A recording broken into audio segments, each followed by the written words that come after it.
함께 기도하시겠습니다.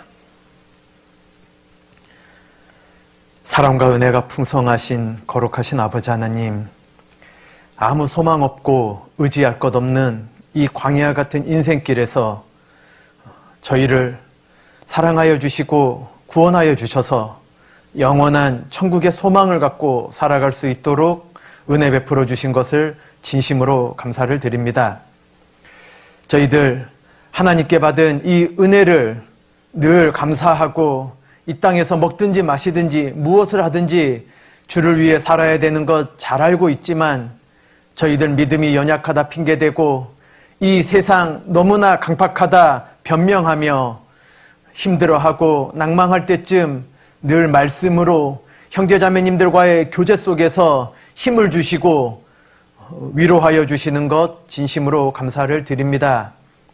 오늘 특별히 전국 교사수련회를 온라인으로나마 이렇게 귀하신 교사 직분을 맡으신 형제자매님들과 교제케 하여 주신 것 진심으로 감사를 드립니다. 작년 2020년 전국 교사수련회는 갑작스러운 코로나19로 말미암아 모여서 교제할 수 없었고 올 2021년 전국 교사수련회는 이렇게 온라인으로나마 함께 교제 나눌 수 있게 은혜 주신 것 진심으로 감사를 드립니다.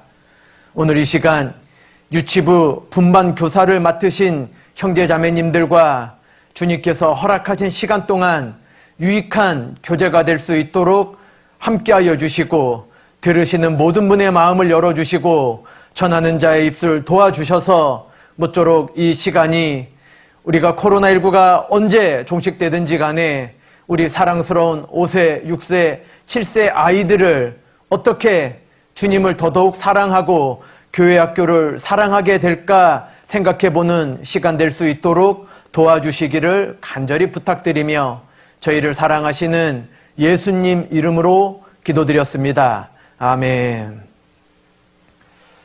방금 기도드린 대로 작년 2020년 전국 교사수련회는 코로나가 막 시작되는 확산되는 즈음이라 전혀 온라인으로도 갖지 못했습니다. 그러나 올해는 이렇게 지속될 줄 몰랐는데 2021년 벌써 횟수로는 2년여가 지나고 만 1년이 지나가고 있습니다. 이 전 세계적인 전염병으로 말미암아 팬데믹으로 말미암아 참 어려움을 많이 겪고 있는데 특별히 우리 유치부 아이들은 연령대가 너무 낮기 때문에 성인들은 간혹 거리두기 단계가 완화되면서 모이긴 하지만은 우리 아이들은 전혀 모이지 못하고 우리 선생님들께서는 아이들을 대면하지 못해서 많은 어려움이 있으실 거라 생각되어집니다. 그럼에도 불구하고 모든 전국에 있는 교회 전 세계에서 이 복음의 말씀은 제한받지 않고 계속해서 전해져 오고 있고 이렇게 온라인이지만 우리 선생님들과 함께 전국 교사수련회를 갖게 되어서 하나님께 감사가 됩니다. 시작하는 말씀 베드로전서 5장을 넘겨보시겠습니다. 베드로전서 5장 3절입니다. 베드로전서 5장 3절 제가 읽겠습니다. 맡기운 자들에게 주장하는 자세를 하지 말고 오직 양무리의 본이 되라.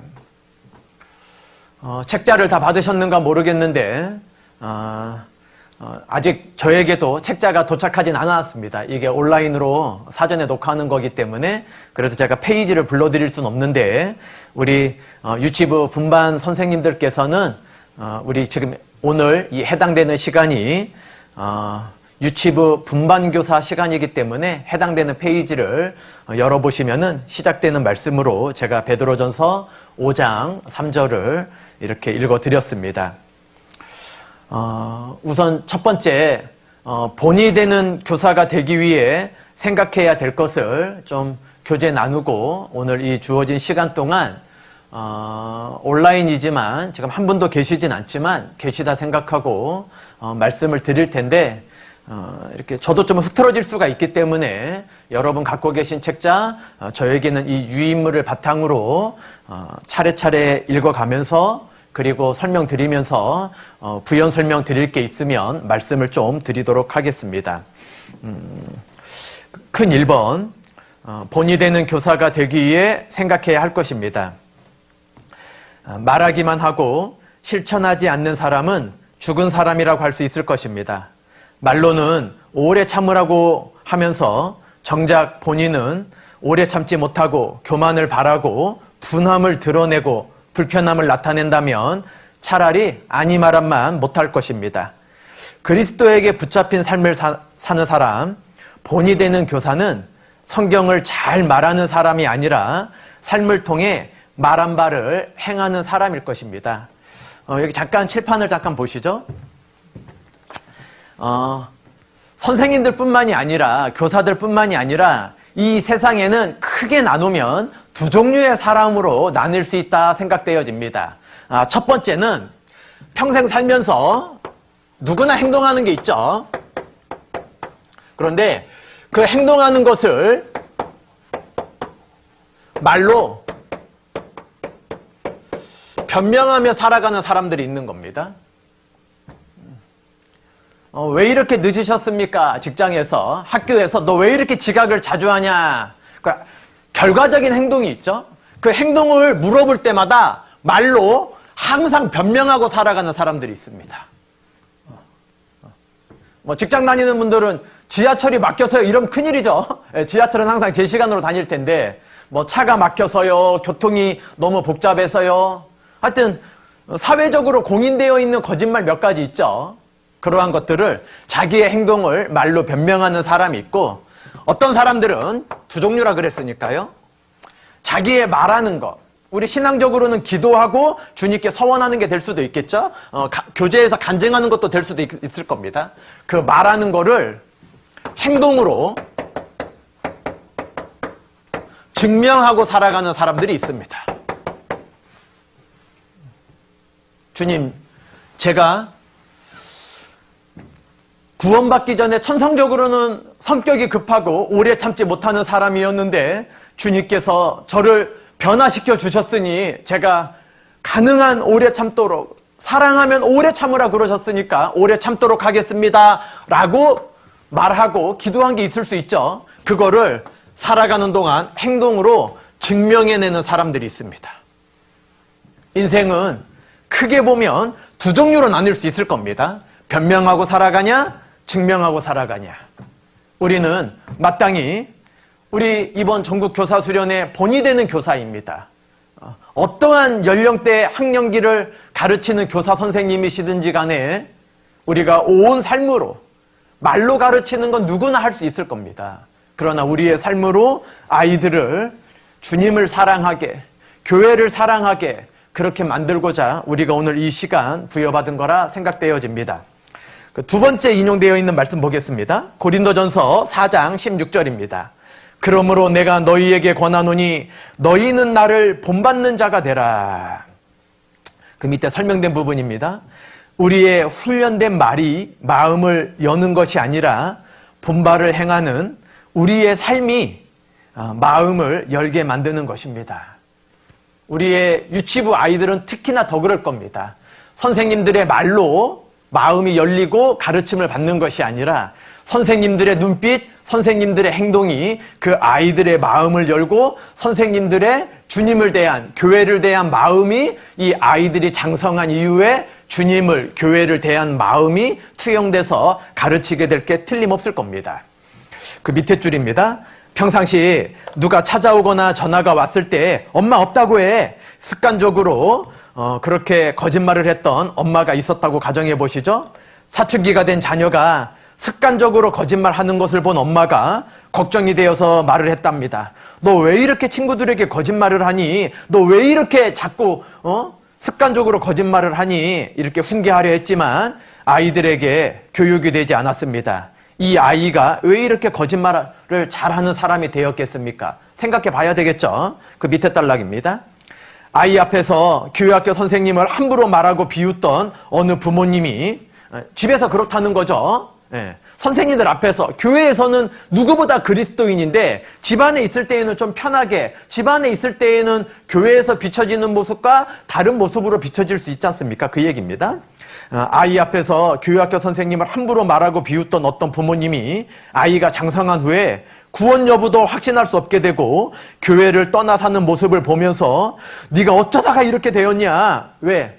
유치부 때, 초등학교 때는 교회를 잘 나왔는데 사춘기 지나면서 도무지 부모 말씀도 안 듣고 교회에 전혀 관심이 없게 되는 아이들이 실제 있거든요.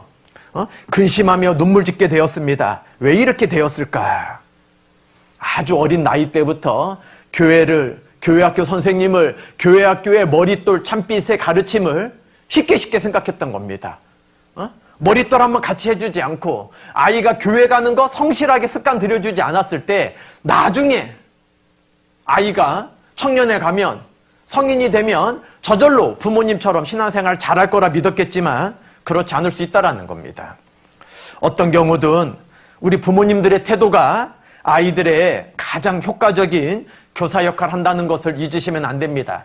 교육학에 보면 100명의 교사보다 1명의 어머니가 더 낫다라는 말이 있기도 합니다.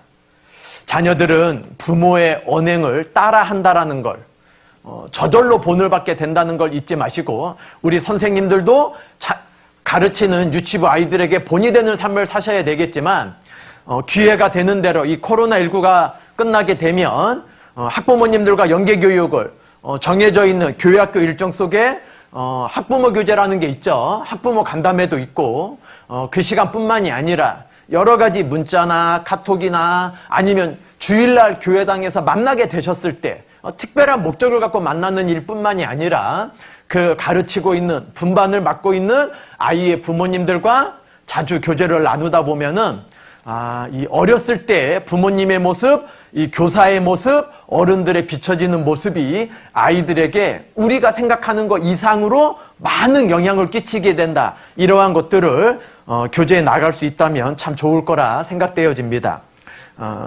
히브리서 13장 7절에서 9절 말씀 유인물 보시겠습니다. 하나님의 말씀을 너희에게 이르고 너희를 인도하던 자들을 생각하며 저희 행실의 종말을 주의하여 보고 저희 믿음을 본받으라. 예수 그리스도는 어제나 오늘이나 영원토록 동일하시니라. 여러 가지 다른 교훈에 끌리지 말라. 마음은 은혜로서 굳게 함이 아름답고 식물로서 할 것이 아니니 식물로 말미암아 행한 자는 유익을 얻지 못하였느니라.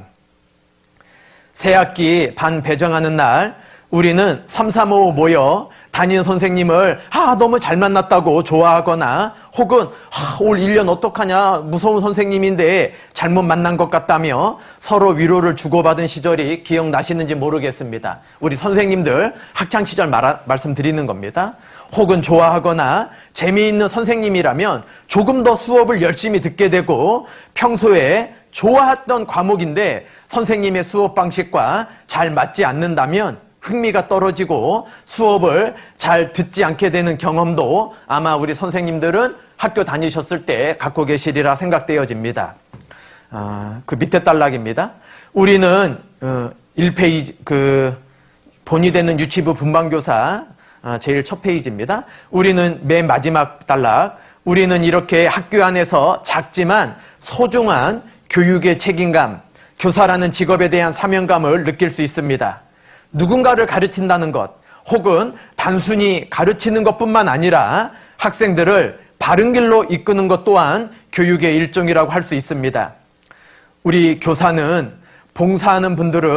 우리 교사로 봉사하는 분들은 단순한 교회 내에 봉사 직분 중에 하나로서가 아니라 이러한 교육의 책임감, 교사라는 직업에 대한 사명감을 항상 느끼고 있어야 된다고 생각을 합니다. 다음 페이지입니다. 교사로서 나는 누구인가? 교사는 학생들을 변화시키는 사람들입니다.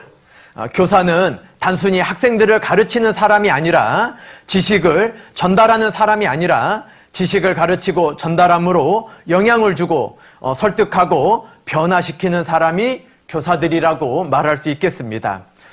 인용되어 있진 않지만 잠언을 잠깐 넘겨보시겠습니다. 잠언 말씀입니다.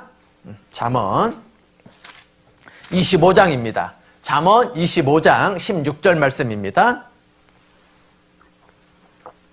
잠언 25장 16절. 너는 꿀을 만나거든 조카리만큼 먹으라. 과식함으로 토할까 두려우니라. 이 말씀은 무엇일까요? 우리가 유치부 아이들, 5세, 6세, 7세 아이들에게 선생님들께서 주일 말씀, 수요 말씀, 여러 가지 모임의 말씀을 들으면서 교사 공과를 들으시면서 깨달았던 말씀들을 아이들에게 그 뷔페 식당에 가면 모든 음식이 차려져 있는 것처럼 여러 종류의 음식들이 다양하게 차려져 있죠. 그런 것처럼 다 깨닫게 해주려고 한다면 아이가 그걸 소화시킬 수 있을까? 불가능한 이야기입니다. 뷔페 식당에 가서 모든 걸 다 먹을 수는 없습니다. 각기 취향대로 자기 입맛에 맞는 대로 이렇게 적당하게 먹을 수밖에 없을 겁니다. 우리가 이해하기 쉬운 말로 아이들에게 전달할 때 아이가 조금씩 변화될 수 있을 겁니다. 우리는 단순히 공과 시간에 주어져 있는 주제를 주입시키고 가르치려고만 하는 교사가 되어서는 안 될 겁니다. 우리 아이들에게 그 5세 알아듣기 쉬운 말, 6세 알아듣기 쉬운 말, 7세 알아듣기 쉬운 말, 우리가 같은 학년 안에서도 5세 그 분반 아이들 안에서도 개인차가 있을 겁니다. 왜? 그 연령대에는 5세부터 7세까지의 연령대는 같은 나이지만은 개월수의 차이 아니면 좀 언어 발달의 차이에 있어서 선생님들이 느끼기에, 성인이 느끼기에는 굉장히 많은 차이가 느껴지는 특징 있는 연령대이기도 합니다. 그러니 획일적으로 모든 아이들에게 접근해서는 큰 어려움을 당할 수 있습니다. 뷔페 식당에 가서 우리 입맛에 맞는 거를 찾아 먹을 수밖에 없듯이 이 아이들에게 취향대로, 각기의 성향대로, 그 특성대로 이해하기 쉽게 그 아이가 소화시킬 수 있을 정도의 언어로, 표현으로, 행동으로 접근할 때, 그럴 때 아이가 조금씩 변화되어 나갈 수 있다는 것을 말씀드리는 겁니다. 방가로 1번입니다. 본이 되는 교사가 되기 위해 생각해야 할 것 첫 번째입니다. 하나님의 사랑. 그 본문 아래 원문자 4가지가 되어져 있는데요. 1번입니다. 교사는 구원의 확신을 가진 사람이어야 합니다. 우리가 본이 되는 교사, 세상에 많은 교사의 직함을 갖고 있는 분들이 있지만 우리는 교회학교 교사입니다. 당연히 첫 번째가 뭐냐? 구원의 확신을 가진 사람이어야 됩니다. 구원도 받지 않았는데 아이를 교회학교에다 가르칠 수 없겠죠. 당연한 이야기입니다. 두 번째입니다. 교회학교 교사는 하나님의 뜻을 순종하는 사람이어야 합니다. 본을 보이는 교사가 되자 이번 2021년 전국 교사 수련회의 대주제가 본이 되는 교사입니다. 그런데 우리가 주님 말씀에 이해되는 것, 마음에 맞는 것만 순종하는 교사라면 아이들을 온전하게 가르칠 수 없을 겁니다. 우리가 어느 순간에는 우리 개개인의 마음 상태, 믿음의 정도에 따라서 좀 이해되기 어려운 말씀을 듣더라도 우리는 좀 순종하는 마음을 가져야 되겠습니다. 이사야 55장 8절 9절에 여호와의 말씀에 내 생각은 너희 생각과 다르며 내 길은 너희 길과 달라서 하늘이 땅보다 높음 같이 내 길은 너희 길보다 높으며 내 생각은 너희 생각보다 높으니라 말씀하셨습니다. 하나님 우리와 전혀 다르신 분입니다. 우리의 이 작은 지식으로 삶의 경험으로 하나님을 다 온전하게 이해할 수 없습니다. 우리 각자가 어떻게 구원받았는지 그 구원의 은혜만 생각해도 이해하기 어렵습니다. 왜 무조건 용서해 주시는지, 왜 영원히 아무 조건 없이 아무 값 없이 내가 기억도 하지 못할 만큼 벌레 같고 구더기 같은 무수한 죄를 지었는데 나를, 이 벌레 같고 구더기 같은 나를 사랑해서 무조건 용서해 주셨는지 우리는 가히 측량할 수 없습니다. 그런데 하여간 그 무조건 용서해 주신 걸 깨달아서 우리는 오늘 전국 교사 수련회로 선생님들과 제가 이렇게 온라인으로나마 마주 대하고 있는 겁니다. 우리는 이해하고 마음에 즐거운 것만 순종하는 교사가 아니라 하여간 교회 뜻이라면, 만약에 이해되지 않아도 하나님이 틀림없이 이유가 있어서 그렇게 하셨을 거다 믿고 순종하는 겁니다. 그렇게 지나가다 보면, 잠잠히 참고 지나가다 보면 하나님께서 틀림없이 은혜를 주실 게 틀림없습니다. 그러니 이 두 번째 교회학교 교사는 하나님의 뜻을 순종하는 사람이 되어야 된다는 겁니다. 예수님께서 본을 보이셨죠. 할 수만 있거든 이 잔을 내게도 돌려주시옵소서. 그러나 내 뜻대로 마옵시고 아버지의 뜻대로 되기를 원하나이다. 이 하나님의 뜻을 순종하는 걸 주님께서 친히 본을 보여주셨습니다. 세 번째, 교사는 하나님을 사랑하는 사람이어야 됩니다. 누구나 우리 교회학교 선생님들은 주님을, 하나님을, 교회를 사랑하시죠. 그런데 이 세 번째, 이렇게 원문자 세 번째 하나님을 사랑하는 사람이어야 한다고 말씀드리고 싶은 것은 무엇보다 우선해서 하나님을 사랑하는 사람이 되기를 바라서입니다. 너희는 먼저 그의 나라와 그의 의를 구하라. 그리하면 이 모든 것을 너희에게 더하시리라. 우리 선생님들께서 유아교육에 대한, 아동발달 특성에 대한, 교육학에 대한 많은 지식을 쌓고 경험도 쌓는 거, 그거 무가치하다 말씀드리는 게 아닙니다. 중요하지요. 그러나 그것보다도 가장 우선돼서 중요한 게 무엇이냐? 하나님을 사랑하는 거다. 아이들에게 무엇을 가장 가르쳐야 되냐? 하나님을 사랑할 수 있는 거. 주님을, 교회를, 말씀을 사랑할 수 있는 아이로 자라나가는 거. 이게 가장 중요하다 생각되어집니다. 네 번째입니다. 교회학교 교사는 하나님의 영광을 구하는 사람이어야 됩니다. 자기가 다른 교사보다 뛰어나고 자기가 사람들과 비교해서 열정이 있는 교사라는 거, 그거를 내세우는 교사가 아니라 항상 하나님의 영광을, 하나님의 뜻을 구하는 사람이 아주 훌륭한 교사가 될 것이다 라고 생각을 합니다. 두 번째입니다. 본이 되는 교사가 되기 위해 생각해야 될 것 두 번째는 본을 보이는 사람입니다. 또 이렇게 설명 부분 지나서 원문자입니다. 1번, 교사는 하나님의 말씀에 본이 되어야 합니다.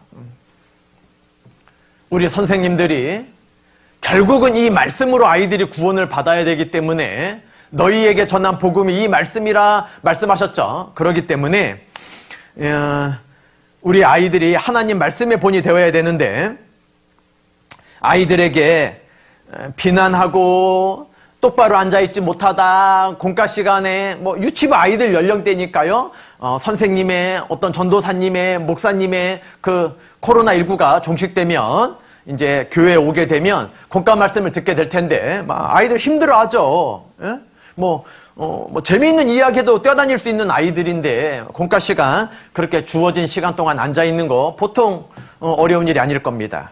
그때, 그 5세 아이들에게, 6세 아이들에게, 7세 아이들에게 비난하고 비평하기보다는 선생님들께서 몸소 이렇게 좀 말씀 시간에는 준비하고, 막 다른 거 준비하고, 막 공과 시간 끝나고 분반할 거를 막 준비하고 이러지 말고, 말씀 시간에는 선생님께서 먼저 말씀을 잘 듣는 자세, 말씀을 들을 때에는 돌아다니는 것이 아니라 바른 자세로 앉아서 들으려고 하는 모습, 그러한 모습을 자꾸 실천적으로 모범을 보여주신다면 아이들이 더딜지라도 분명히 변화되어 올 것입니다.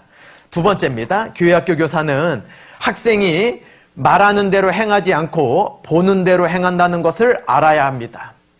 선생님들 똑바로 앉아라, 말씀 시간에 움직이면 안 된다, 이렇게 말할 때에도 듣게 될 수 있지만 지속해 나가긴 어려운 연령대라는 겁니다. 그런데 선생님께서 말씀 시간인데 아이들 붙잡으러 다니고 이렇게 하는 것보다, 만약에 그런 아이들이 있으면 여유가 된다면 주인 선생님이나 아니면 부장 선생님하고 상의를 좀 하셔서 선생님들이 말씀 시간에 같이 막 이렇게 하는 게 아니라, 선생님들은 본을 보이는 그만 아이들, 그래도 5명이건 아니면 8명이건 아니면 3명이건 하여간 간에 각 교회 형편대로 그 분반 아이들을 데리고 말씀을 듣게 될 경우에 모든 아이가 다 그러는 게 아니라 선생님 손앞에 있는 양옆에 있는 2명 아이들을 또 케어가 쉬울 수도 있겠죠. 잘 듣게 되는 아이들을 위해서라도 본을 보이는 모습을 보이고, 그 외에 만약에 1-2명 아이가 선생님들의 닿는 범위 외로 너무 힘들다라고 하면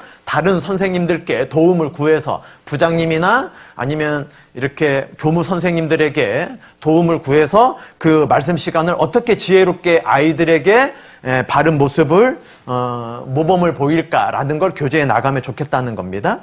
3번째입니다. 교사는 학생의 모델이 되어야 합니다라고 했는데, 모방은 모든 교육의 근원입니다. 아이들은 처음서부터 언어로 배움을 받을 수는 없습니다. 선생님들을 따라하는 겁니다. 2-3명의 자녀를 둔 부모님들께 여쭤보면 금방 압니다. 우리 선생님들 중에서도 자녀를 양육해 보신 분이라면 누구나 알 수 있습니다. 언니나 오빠, 형이 울면요 따라옵니다. 언니가 뛰면 동생도 뛰고, 두 아이 이상을, 2아이건 3아이건 키우면 쉽게 이해할 수 있습니다. 모든 교육의 근원은 모방입니다. 다 따라하는 겁니다. 요람에서 무덤까지 모든 사람은 남이 하는 것을 보고 그대로 하기를 배워나간다는 겁니다. 그러니까 선생님들에 대한 모습은 더더욱 아이들이 잘 따라하려고 한다는 걸 잊으시면 안 됩니다. 왜 아이 앞에서는 냉수도 못 만든다는 말이 있겠습니까? 아이들은 교회학교 선생님, 특히 저연령 5세, 6세, 7세 때입니다. 이 유치부 시절에 선생님들의 모습을 거의 전적으로 따라한다는 걸, 모방하려고 한다는 것을 잊으시면 안 되겠습니다. 그래서 우리 선생님들께서 항상 생각해야 될 거는 아이들이 나를 모델 삼고 있다, 이렇게 잊으시면 안 됩니다. 세상에서 다 큰 성인들도 무엇인가 되고 싶은 게 있으면 그 분야의 롤모델을 찾지 않습니까? 그 사람을 닮으려고, 그 사람이 하는 패턴을 흉내내려고 하지 않자. 그렇게 많은 사람들이 노력하다가 어느 순간에 일가를 이루고 그러지 않습니까? 근데 아이들은 더더욱 심하다는 겁니다. 그렇게 3번째, 교사는 학생의 모델이 되어야 된다는 걸 잊지 마시고 항상 본이 되는 모습이 비춰줘야 된다는 겁니다. 4번째, 교사는 교회의 중요한 직분임을 깨닫고 있어야 됩니다. 그러니까 아이들을 위해서라도 그렇지만은 이 가르친다라고 하는 직분을 우리가 소홀히 여겨서는 안 된다는 겁니다. 3번째입니다. 섬기는 사람, 본이 되는 교사가 되기 위해 생각해야 될 것 3번째가 뭐냐? 우리는 교사이기 때문에 비난하고 비판하고 굴림하고 혼내고 그러는 자리로 있는 게 아니라 섬기기 위해서 있다는 것을 잊지 말자는 겁니다. 다음 페이지 넘겨보시죠. 다음 페이지. 원문자 1번입니다. 교사는 지시와 명령만을 통해서 학생들 위해 군림하는 사람이 아니라는 겁니다. 섬기는 사람이라는 걸 잊지 말자는 거죠. 2번째, 교사는 권위를 이용하는 사람이 아니고 활용하는 사람이 되어야 됩니다. 권위는 나쁜 게 아닙니다. 말씀의 권위, 하나님의 권위에 굴복될 때, 순종할 때, 복종할 때 우리가 말씀을 깨달을 수 있는 거죠. 그런데 우리가 인생들은, 우리의 사람의 모습들은 사람이 사람 위에 군림해서는 안 됩니다. 그러나 가르치는 교사로 있을 때에는 그 교사라고 하는 직분을 활용을 할 수 있어야 됩니다. 우리가 권위주의는 나쁘지만 본받을 건 없는데 말로만 무섭게 하고 말로만 하면 그 앞에 있을 때에는 두려워하고 무서워하고 따르는 척하지만 마음속에 존경이 생기지 않으면, 마음속에 본받으려고 하는 마음이 생기지 않으면 뒤에서는 얼마든지 욕할 수 있습니다. 우리 선생님들께서 학창시절 다녔을 때를 기억해 보시면 쉽습니다. 선생님들 앞에서는 회초리 들고 막 너 나와 그래갖고 막, 요즘은 뭐 저희가 학교 다닐 때처럼 체벌은 못하겠지만 선생님들이 학생들을 무시하고 학생들을 존중하지 않고 그 수업에 대한 열정을 갖고 있지 않을 때 아이들이 앞에서는 그냥 조용합니다. 그러나 그 수업 시간에 아무 관심 갖지 않습니다. 시험 보면 그 결과로 알 수 있습니다. 그런데 그 선생님을 존경하게 되면 그 과목을 싫어했던 아이라 할지라도 그 선생님을 진짜 사랑하고 존경하게 되면 그 선생님이 가르치는 과목을 열심히 하려고 하는 의욕이 갑자기 생기기도 하지 않습니까? 우리가 학교 다닐 때 말하는 겁니다. 우리가 그 권위주의를 내세우는 거는 올바른 모습이 아니지만 아이들이 선생님을 사랑하게, 선생님을 존경하게, 그게 진짜 권위 아니겠습니까? 우리가 주님을 사랑하면 주님이 말씀하는 걸 순종하려고 하지 않습니까? 왜? 주님을 사랑하기 때문에 사랑하는 사람의 말을 꼭 들으려고 하지 않습니까? 그러니까 우리가 그 권위를 활용하는 교사가 되어야 되겠습니다. 세 번째입니다. 교사는 학생들의 발전과 성숙을 위하여 섬기는 사람이 되어야 됩니다. 아이들을 나날이 변화되어 나갈수록 계속 5세 자세, 계속 자기가 6세 맡았다고 6세 수준으로 그렇게 있어서는 안 되지 않습니까? 7세를 올라갈 수 있게끔, 7세 올라가서 당황되지 않게끔 7세를 가르쳤던 선생님들은 초등학교 들어가서, 왜? 7세일 때에는 유치원 다니건 교회학교 유치부건 간에 형아예요, 언니였어요. 그런데 갑자기 초등학교 들어가면 6개 학년의 막내가 되는 거죠. 일일이 아이도 그걸 언어적으로는 부모님들께, 선생님들께 그걸 이성적으로 표현할 수는 없겠지만 충격입니다. 아이들 입장에서는. 왜? 유치부에서 그 1살, 2살 차이가 뭐가 대단하다고 막 엄청 형아 노릇합니다. 엄청 언니 노릇하고. 막 장난가, 안 돼! 그렇게 하면 안 돼! 이거 여기다 정리하는 거야! 막 선생님들께 칭찬 듣기 위해서 막 얼마나 막 형아 노릇, 언니 노릇을 합니까? 7세 아이들 보면 유치원 가서, 교회학교에서. 그런데 초등학교를 딱 들어가는 순간 어떻게 됩니까? 6개 학년의 최저 학년이 되는 거예요. 최고 막내. 애 취급합니다. 선생님들이건 형아들이건 4학년, 5학년, 6학년 아이들이 그 1학년 아이들을 유치원에서 최고 형아로 있다 왔다 이렇게 생각하겠습니까? 애 취급하는 겁니다. 애 취급.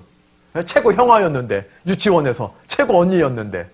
그런데 그 아이가 적응할 수 있게끔, 초등학교 가서 적응할 수 있게끔, 5세가 6세 올라가서 적응할 수 있게끔, 6세가 7세 올라가서 적응할 수 있게끔, 점점점 발전할 수 있게끔 그렇게 섬겨줘야, 그러니까 도와줘야 된다는 겁니다. 예. 그리고 반가로 네 번째입니다. 본이 되는 교사가 되기 위해 생각해야 될 건 네 번째죠. 교사는 설명 부분입니다. 반가로 4번 바로 아랫줄. 교사는 학생들의 성장과 발전을 위해 부름받은 사람들이라는 걸 잊어서는 안 되겠습니다. 네 줄 아래 후반부를 보겠습니다. 자신이 먼저 바르게 배우며 가르치는 교사가 되어야 합니다. 훌륭한 교사는 훌륭한 학생이 먼저 되어야 합니다. 가르치기 전에 먼저 배워야 된다는 뜻입니다.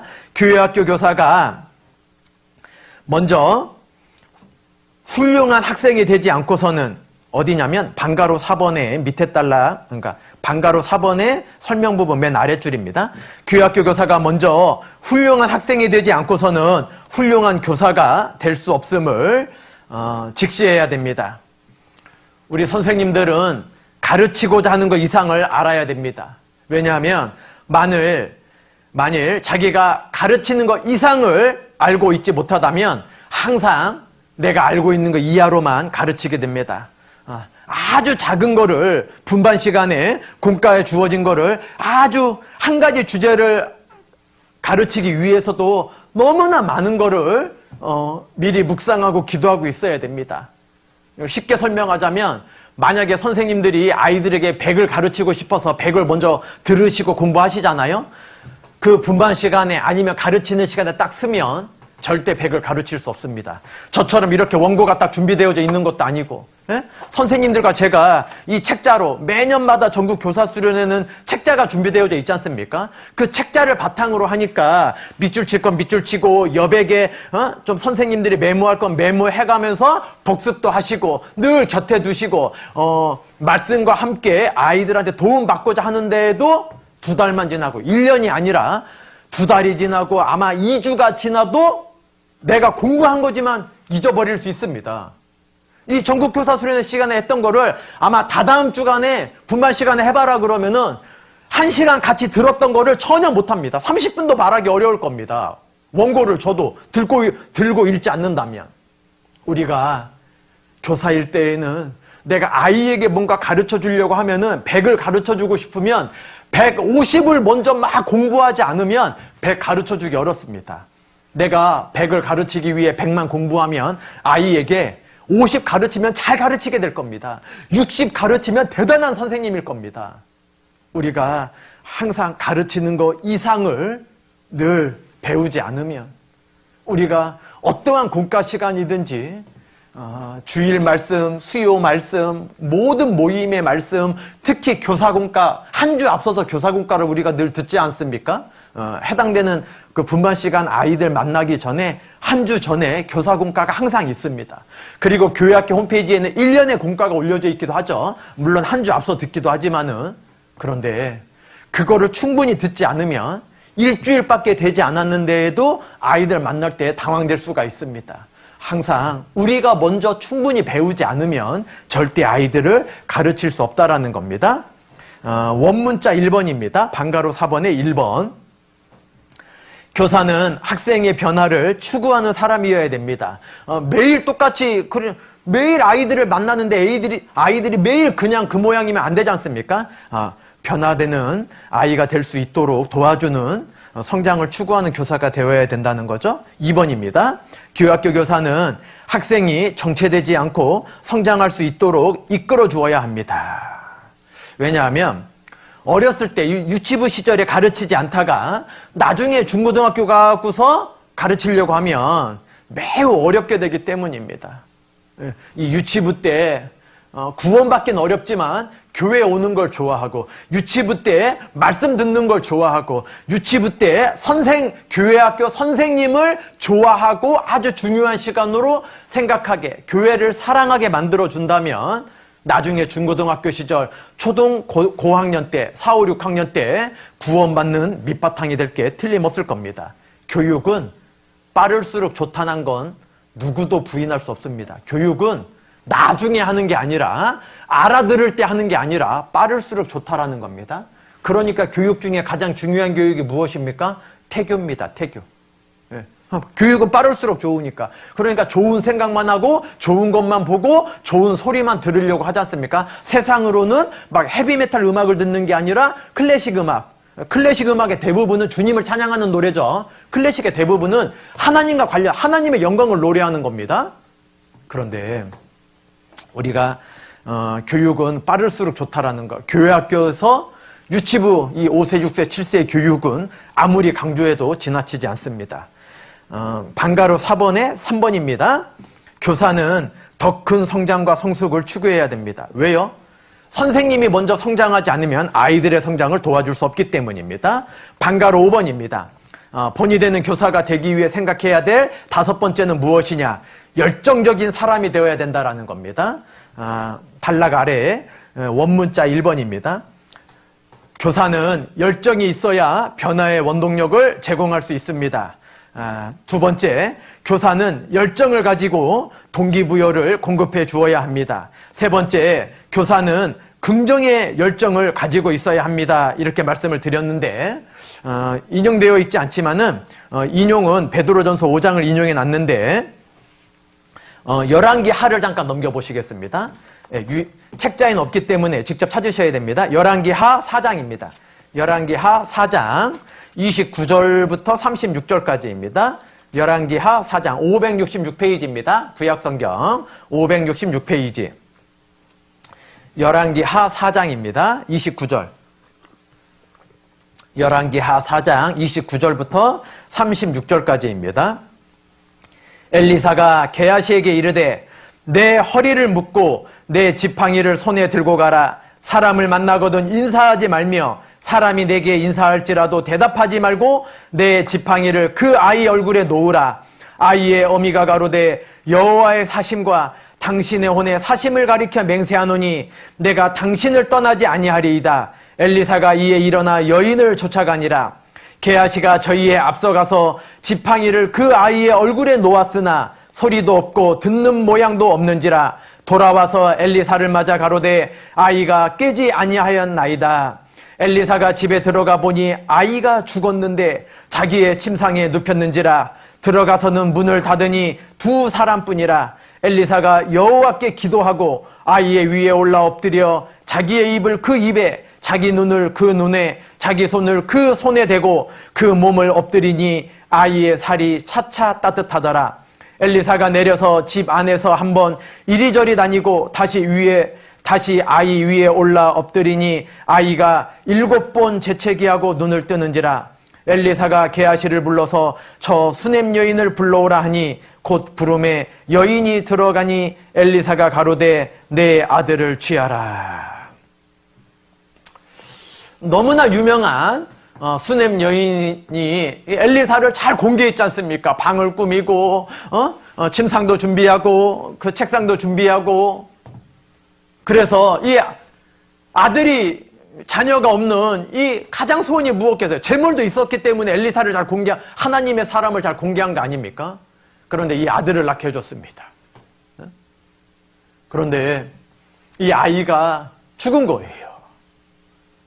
아이 없었던 것도 큰 슬픔이고 한이었겠지만 이 수넴 여인에겐 얼마나 큰 한이 되었겠습니까?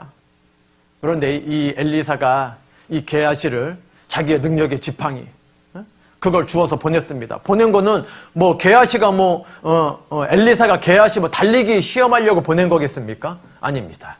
하나님의 도우심으로 살아날 걸 믿고 보낸 겁니다. 인사도 받지 말고 인사하지도 말고 막 달려가라 그랬습니까? 게하시가 자기의 섬기는 하나님의 사람 엘리사의 말을 그대로 순종했습니다. 그렇게 가서 그대로 순종한 결과 지팡이를 낳지만 살아나지 않는 겁니다. 그대로 얼른 돌아와서 말했죠. 깨어나지 않습니다. 엘리사와 게하시의 차이가 무엇인지 아십니까? 왜 제가 이 본이 되는 교사가 되기 위해 되기 위해 생각해야 될 것 5번째, 이 열정적인 사람을 말씀드리면서 이 게하시와 엘리사의 이야기를 드리고 있냐면, 게하시는 자기 섬기는 그 선지자의 말씀을 순종했지만 뜨거운 마음이 없었습니다. 열정이 없었어요. 이 엘리사는 하나님께 기도하고 어떻게든지 이 수넴 여인 아들을 살려야 되겠다. 왜요? 자기의 온 몸을 동원한 겁니다. 예? 그 아이 온 몸에 자기의 온 몸을 붙여서 눈을 입을 차차 따뜻하여지는데 살아나진 않는 거예요. 포기했습니까? 엘리사가? 아닙니다. 차차 따뜻해지긴 했지만 살아나지 않으니까 다시 내려서 방을 막 이리저리 다니는 겁니다. 왜? 그 죽은 아이가 얼마나 차가워졌겠습니까? 차차 따뜻해졌지만 살아나지 않으니까 다시 자기를 더웁게 해서 또 다시 아이에게 온 몸을 대서 결국은 어떻게 되든지 살려야 된다. 꼭 살려야 된다. 하나님께 대한 믿음도 있었지만 엘리사 당연히 있었죠. 엘리사는. 왜요? 게하시가 보지 못하는 걸 보는 사람이었지 않습니까? 도단성에서. 예? 이제 2장 뒤에 11기와 6장에 보면 도단성 이야기가 나오지 않습니까? 불말과 불병거를 아람 군대 뒤에 진치고 있었던 걸 엘리사는 봤는데 게하시는 보지 못했지 않습니까? 어찌하오리까 내 주여. 우리가 죽게 되었나이다. 그럴 때 기도해가지고 눈을 띄워줬지 않습니까? 게하시의 눈을. 엘리사와 게하시의 차이는 열정이 달랐습니다. 꼭 살려야 된다. 우리 선생님들도 다른 세상의 유명한 유치원 교사들과 다른 점은 뭐냐? 내가 이 교회 학교에서 만나는 이 유치부 시절의 아이들을 꼭 하나님의 사람으로 꼭 교회를 사랑하는 아이로 만들어야 되겠다는 그 뜨거운 열정이 아이가 교회를 떠나지 않고 아이가 장성하면서 하나님께 쓰임받는 자녀가 될 수 있게 틀림없이 변화시킬 수 있을 겁니다. 이 열정 있는 교사는 가르치는 아이들을, 이 유년 시절을 보내는 아이들에게 연령이 어리지 않습니까? 너무 엄격하고 강압으로만 가르치려고 하면 아이들이 받아들이기 어렵습니다. 선생님을 무서워하지만 존경하지 않기 때문입니다. 사랑할 수 없기 때문입니다. 그런데 아이들이 흥미를 느낄 수 있도록 매 공과 시간마다 선생님이 말씀하는 걸 흥미를 가질 수 있도록 교회 올 때마다 매주 주일날 교회 올 때마다 오늘은 선생님이 무슨 말씀해 주실까 기대를 하고 올 수 있게. 왜? 아이 눈높이에 맞게. 단순히 무릎 꿇고 아이를 안아준다고 눈높이에 맞는 교사가 아니지 않습니까? 아이의 흥미를 느낄 수 있도록 아이가 관심을 가질 수 있도록. 그러니까 일주일 동안 기도를 많이 하셔야 됩니다. 준비도 많이 하셔야 됩니다. 왜? 준비한 거 이상 가르칠 수 없기 때문이라고 아까 말씀드렸습니다. 그렇게 아이가 흥미를 느낄 수 있도록 이끌어준다면 아이가 그 선생님에 대한 흥미가 생기는 순간 그 다음부터는 선생님의 입으로 나오는 선생님이 행하시는 모든 가르침을 저절로 배워가게 될 겁니다. 키포인트는 선생님의 열정이 아이의 흥미를 이끌어낼 수 있고 그 흥미가 선생님이 가르치는 거를 아이가 스스로 배우려고 하는 그 배움의 자세가 갖춰지게 된다라는 겁니다. 다음 페이지입니다. 다음 페이지 전에 먼저 베드로전서 5장 이 본문 말씀 읽어야 되겠습니다. 그래야 그 다음 페이지 설명할 수 있으니까요. 베드로전서 5장 2절에서 4절 책자에 인용되어져 있습니다. 5장 2절입니다. 너희 중에 있는 하나님의 양무리를 치되 부득이함으로 하지 말고 오직 하나님의 뜻을 조차 자원함으로 하며 더러운 일을 위하여 하지 말고 오직 즐거운 뜻으로 하며 맡기운 자들에게 주장하는 자세를 하지 말고 오직 양무리의 본이 되라. 그리하면 목자장이 나타나실 때에 시들지 아니하는 영광의 면류관을 얻으리라.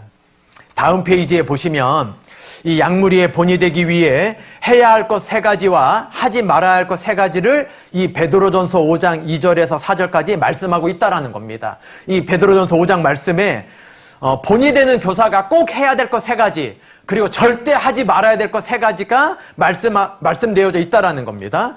우선 하지 말아야 될 것 3가지를 보시죠. 첫 번째가 부득이함으로 하지 말아야 된다라고 말씀하고 있다라는 겁니다. 2절에 양무리를 치되 부득이함으로 하지 말고 말씀하셨지 않습니까? 하지 말아야 될 것 2번째는 더러운 일을 위하여 하지 말아야 됩니다. 내가 아이를 이렇게 해주면 학부모님이 뭐 선물 하나 사다 주겠지. 5월달인데 4월달부터 아이들을 좀 더 관심 있게 해주면 5월달 스승의 날 내 가르치는 아이 학부모님께서 나에게 뭐 조그만 거라도 성의 표시해 주겠지. 제가 이렇게 함부로 말씀드리면 안 되지만 이 말씀에 더러운 일을 위하여 하지 말라고 말씀하고 있습니다. 그 2절 마지막 부분에 보면 더러운 일을 위하여 하지 말고, 더러운 일을 위하여 하지 말고, 하지 말아야 될 것 세 번째는 주장하는 자세를 하지 말아야 됩니다. 그렇다면 이 똑같은 베드로전서 5장 말씀에 해야 될 것 3가지는 뭐냐? 첫 번째가 자원함으로 해야 된다. 자원함으로. 부득이함으로 하지 말고 자원함으로 하라. 2번째가 뭡니까? 즐거운 뜻으로 해야 된다. 더러운 일을 위해서 하지 말고 즐거운 뜻으로 해야 된다. 꼭 해야 될 거 3번째 무엇입니까? 양무리의 본이 되어야 된다. 주장하는 권위주의만 내세우는 게 아니라 본이 되는 모습이 되어야 된다. 이거를 베드로전서 5장 2절부터 4절까지 보면 본에 대한 교사 주제가 되어지면 가장 많은 찾게 되는 본문 말씀이기도 하지 않습니까? 왜냐하면 이 본이 되기 위해 해야 될 것 3가지와 하지 말아야 될 것 3가지가 이 짧은 말씀 안에 들어있기 때문입니다. 디모데전서 4장 12절부터 13절 유인물에 있는 책자에 있는 말씀 보시겠습니다. 누구든지 내 연소함을 업신여기지 못하게 하고 오직 말과 행실과 사랑과 믿음과 정절에 대하여 믿는 자에게 본이 되어 내가 이를 때까지 읽는 것과 권하는 것과 가르치는 것에 창념하라. 믿는 자에게 본이 되어라는 말씀은 해도 그만 안 해도 그만이라는 말씀이 아닙니다. 꼭 하셔야 된다는 거죠. 우리를 지켜보고 있는 형제 자매님들에게 믿음의 본을 보이는 것은 너무나 중요합니다.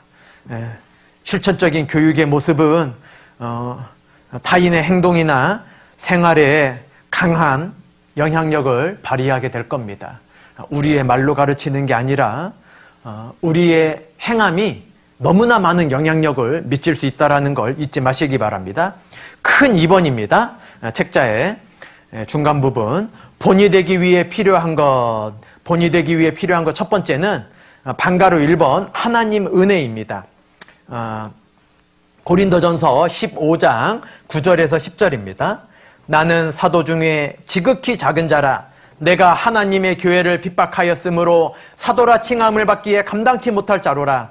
그러나 나의 나된 것은 하나님의 은혜로 된 것이니 내게 주신 그의 은혜가 헛되지 아니하여 내가 모든 사도보다 더 많이 수고하였으나 내가 아니요 오직 나와 함께 하신 하나님의 은혜로라. 은혜를 깨달은 자가 겸손할 수 있습니다. 은혜를 생각지 않으면 더 많이 수고할 수 없습니다. 여기 이 본문 말씀에 내가 더 많이, 모든 사도보다 더 많이 수고하였다고 했지 않습니까? 사도 바울이 겸손한 사람이기 때문에 더 많이 수고할 수 있었다는 겁니다. 하나님께서는 교만한 자를 물리치시고 겸손한 자에게 은혜를 더하여 주신다 말씀하셨습니다. 본이 되는 교사가 되기 위해서는 가르치기 이전에 자신의 부족함을 깨닫고 지속적으로 하나님께 묻고 듣고 배운 것을 마음에 새겨서 모든 것이 하나님의 은혜라는 것을 삶으로 증명하면서 살아가야 될 것입니다. 그 밑에 인용되어 있는 말씀입니다. 고린도전서 1장 29절입니다. 형제들아 너희를 부르심을 보라. 육체를 따라 지혜 있는 자가 많지 아니하며 능한 자가 많지 아니하며 문벌 좋은 자가 많지 아니하도다. 우리에게 그 밑에 맨 아래 단락입니다. 우리에게 있는 많은 약점들이 주님을 만나는 통로가 되었다는 걸 잊으시면 안 될 겁니다. 여기 잠깐 사람은 누구나 칠판을 잠깐 보시죠.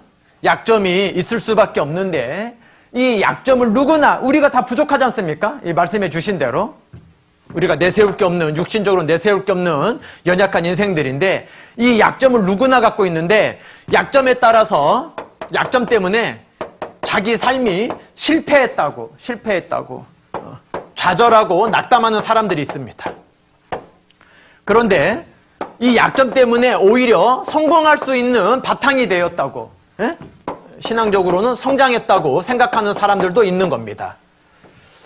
이 약점 때문에 좌절하는 사람들의 특징은 타인에게 위축됩니다. 다른 사람들 앞에서, 대인관계에서. 그런데 이 약점이 똑같이 누구나 있는데 이거를 신앙의 성장, 인생에 성공할 수 있는 바탕으로 삼는 사람은 겸손하는 겁니다. 자기가 잘난 게 없으니까 타인에게 자기의 약점 때문에 늘 겸손한 마음, 자기는 항상 하나님의 은혜로 여기까지 온 것이지 자기가 지식이 있고 자기가 잘난 게 아니라는 걸, 자기가 지식이 많아 교사가 된 게 아니라는 거를 겸손하는 사람, 그러면 타인에게 늘 내세우지 않고 왜 그렇게 해요? 아유 그렇게 준비를 안 해오셨어요? 판단하는 교사가 안 된다는 겁니다. 타인에게 위축됐던 그 사람이 시간이 지속되잖아요. 그러면 우울해집니다. 그러니까 결국은 그 인생이 또 실패하게 됩니다. 약점 때문에. 그런데 겸손하지만 우리가 겸손하다고 인생이 성공되는 건 아니지 않습니까? 겸손하다고 우리가 무조건 성장되는 건 아니지 않습니까? 의지를 하는 겁니다. 의지. 이거는 타인에 대해서. 그리고 이거는 지속될 때. 약점이 타인에 대해서는 위축된다고 생각하는 사람이 있고 내 약점이 지속되면 우울해지는 사람이 있다는 겁니다. 그러나 신앙이 성장되고 아이를 성장시키는 교사들은 내 약점이 그 아이들을 향해서는 겸손하게, 다른 교사들 앞에서, 모든 형제자매들 앞에서는 겸손하게 해요.